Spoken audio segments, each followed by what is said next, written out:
हुकूमती तर्जुमान बराए कानूनी अमूर बैरिस्टर अकील मलिक ने PTI को सियासी खाना बदोश करार दे दिया। इस्लामाबाद में प्रेस कॉन्फ्रेंस करते हुए कहा, ये लोग अपनी पार्टी के बावजूद सुन्नी इत्तेहाद कौंसिल में चले गए। तरजीही फरिश्ते ना देने वाले किस मुंह से मखसूस नशिस्तें मांग रहे हैं।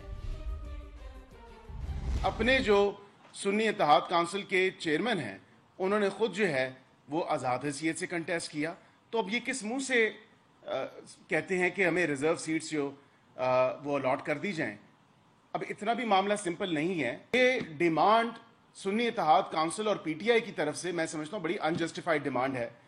अब इस सारे मामले में क्योंकि इस तमाम तर चीज़ पे ये सीटों को खाली भी नहीं रखा जा सकता। पूरी उम्मीद है कि मखसूस नशिस्तें हमें मिलेंगी। बैरिस्टर गौहर को यकीन, कहा सुप्रीम कोर्ट कल इस केस की समाअत मुकम्मल कर लेगी। हमसे बल्ले का इंतखाबी निशान भी छीन लिया गया।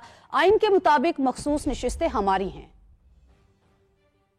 जज साहिबान ने जो ऑब्जर्वेशन दी है, हम फुर उम्मीद है इंशाअल्लाह ताला ये सीटें हमें मिलेगी। ये 78 सीटें हैं, जिसमें 67 वुमेन की, 10 नॉन मुस्लिम की सीटें हैं। हमने बरवक्त अपने नॉमिनेशन पेपर में डिक्लेरेशन फाइल किया था। हमने बरवक्त अपनी लिस्टें फाइल की थी। हमसे बल्ला भी निशान भी ले लिया गया। तो हमारे कैंडिडेट को निशानात अलाट करने वाले दिन सुप्रीम कोर्ट के फैसले के आने से पहले आजाद कैंडिडेट के निशानात अलाट हुए थे। इसके बावजूद पाकिस्तान तहरीक इंसाफ सीटें जीत चुकी हैं 4 ही सूबों में। आर्टिकल 106 बड़ा क्लियर है, जिस पार्टी को वोट मिले हो, आइन की रूह का तकाजा यही है कि सीटें उनको मिले। सुप्रीम कोर्ट में सुन्नी इत्तेहाद काउंसिल की मखसूस नशिस्तें न मिलने के खिलाफ अपील पर इलेक्शन कमीशन के वकील के दलाइल मुकम्मल। JUI और मुस्लिम लीग नून ने भी इलेक्शन कमीशन के दलाइल अपना लिए। चीफ जस्टिस काजी फायज ईसा ने रिमार्क्स दिए, इंट्रा पार्टी इंतखाबात का मामला कई साल से ज़ेरे इल्तिवा था। PTI बार बार वक्त मांग रही थी।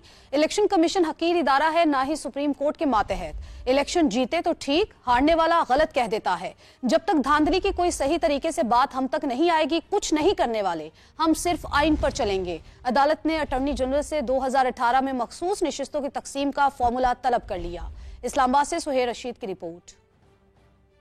सुप्रीम कोर्ट में मखसूस नशिस्तों के केस की एक और तवील समाअत। इलेक्शन कमीशन के वकील सिकंदर बशीर ने इख्तितामी दलाइल में कहा, इंतखाबी टिकट जारी करते वक्त PTI की कोई कानूनी तंजीम नहीं थी, इसलिए उम्मीदवारों को आजाद करार दिया। सुन्नी इत्तेहाद कौंसिल का एक भी उम्मीदवार नहीं था। चेयरमैन साहबजादा हामिद रजा ने खुद पहले PTI का टिकट जमा कराया, फिर बतौर आजाद उम्मीदवार शटल कॉक का निशान मांगा। जस्टिस आयशा मलिक और एडवोकेट जनरल KP ने 2019 में बलोचिस्तान अवामी पार्टी को खैबर पख्तूनख्वा में खवातीन की मखसूस नशिस्त देने का हवाला दिया तो इलेक्शन कमीशन के वकील ने अपने मौक्कल के उस फैसले को गैर कानूनी करार दे दिया।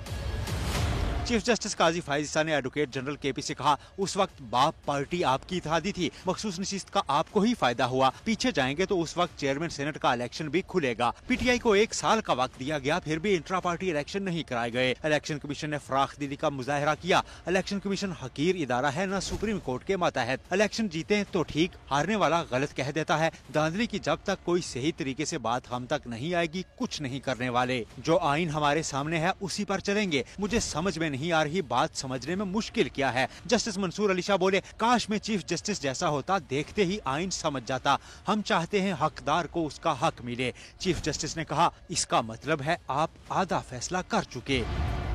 अटॉर्नी जनरल मंसूर उस्मान ने दलाइल में मौक़िफ़ अपनाया कि असम्बलियों में मखसूस नशिस्तें सिर्फ पार्टियों को मिल सकती हैं, आज़ाद उम्मीदवारों को नहीं। बेंच में शामिल मुतादिद जज साहिबान ने सवाल उठाया कि जब इलेक्शन कमीशन ने आज़ाद उम्मीदवारों के तनासुब से मखसूस सीटों का तयन किया तो उन्हें क्यों न दी। अदालत ने समाअत मंगल तक मुलतवी करते हुए हुक्म दिया कि 2018 में मखसूस नशिस्तों की तकसीम का फार्मूला और रिकॉर्ड पेश किया जाए कि उस वक्त आज़ाद उम्मीदवारों की शमूलियत से 2018 में तनासुब पर क्या फर्क पड़ा था। अटॉर्नी जनरल ने यकीन दहानी कराई कि वो आइंदा समाअत पर दलाइल मुकम्मल कर लेंगे। सुहेल रशीद, समा, इस्लामाबाद।